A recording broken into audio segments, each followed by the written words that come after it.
శరీరాన్ని మించిన క్షేత్రము లేదు, మనసును మించిన తీర్థం లేదు, జీవితాన్ని మించిన గ్రంథం లేదు, అంతరాత్మను మించిన గురువు లేడు, అనుభవాన్ని మించిన పాఠం లేదు. అన్నింటినీ కుళ్ళింపజేసి నాశనము చేసే ఈ మట్టి విత్తనాలకి మాత్రం ప్రాణం పోసి జీవితాన్ని ఇస్తుంది. ఇదే సృష్టి ధర్మం. నీ వృద్ధాపంలో నీకు తిండి పెట్టేది నీ సంతానము కాదు, నీ సంతానానికి నువ్వు నేర్పిన సంస్కారం.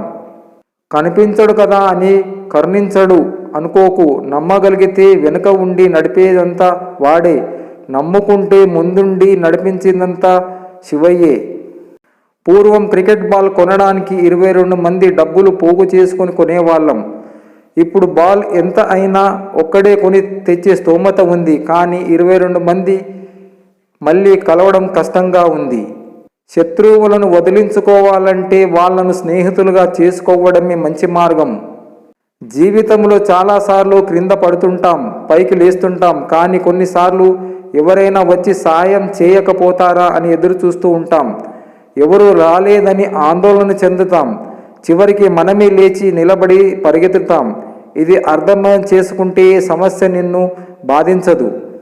దైవం మీద నమ్మకం ఉన్నవారికి ఏ విధమైన బాధలు ఉండవా రావా అంటే ఉంటాయి, వస్తాయి. దైవం మీద నమ్మకంతో మొండిగానో తెలివిగానో ఆత్మవిశ్వాసంతోనూ ముందుకు అడుగు వేస్తే ప్రభాత వేళ కమ్ముకున్న మనసు ఏ విధంగా సూర్యుడి రాకతో కరిగిపోతుందో అలాగే కష్టాలు కన్నీళ్లు కూడా మరుగైపోతాయి.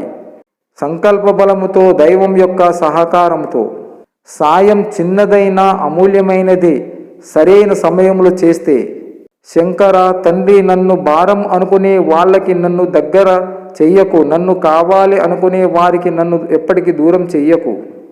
ఒక మనిషితో మాట్లాడితే ప్రశాంతత లభించాలి. ఆ మనిషి కనిపిస్తే ఎంత బాధతో ఉన్నా మనసైనా తేలిక అయిపోవాలి.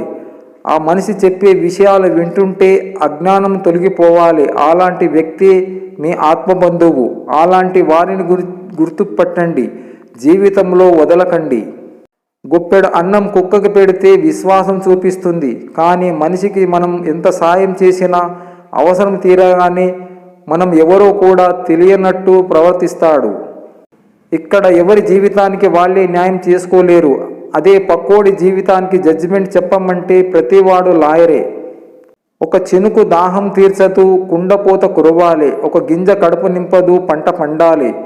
ఒక అడుగు గమ్యం చేర్చదు, ప్రయాణం సాగాలి. ఒక అక్షరం భావం చెప్పదు, పదాలు మారాలి. ఒక్కరిగా బతుకు పండదు, నలుగురితో కలిసి నడవాలి. జీవితంలో నువ్వు ఇబ్బందులో ఉన్నప్పుడు సహాయం కోసం ఎవరిని ఆర్జించకు. నీకు అవమానాలు మాత్రమే దక్కుతాయి. ఎప్పుడు ఎవరి కోసం ఎదురు చూడకు, నిరాశే మాత్రమే మిగులుతుంది. సమస్య ఏదైనా ఒంటరిగా పోరాడు, ఒక దారి దొరుకుతుంది. అదే నీ జీవితాన్ని మలుపు తిప్పుతుంది. అమ్మ నాన్న ఉంటే బంధం తెలుస్తుంది, అమ్మ లేకపోతే బాధ తెలుస్తుంది, నాన్న లేకపోతే బాధ్యత తెలుస్తుంది. ఇద్దరు లేని రోజు బ్రతుకంటే ఏమిటో తెలుస్తుంది.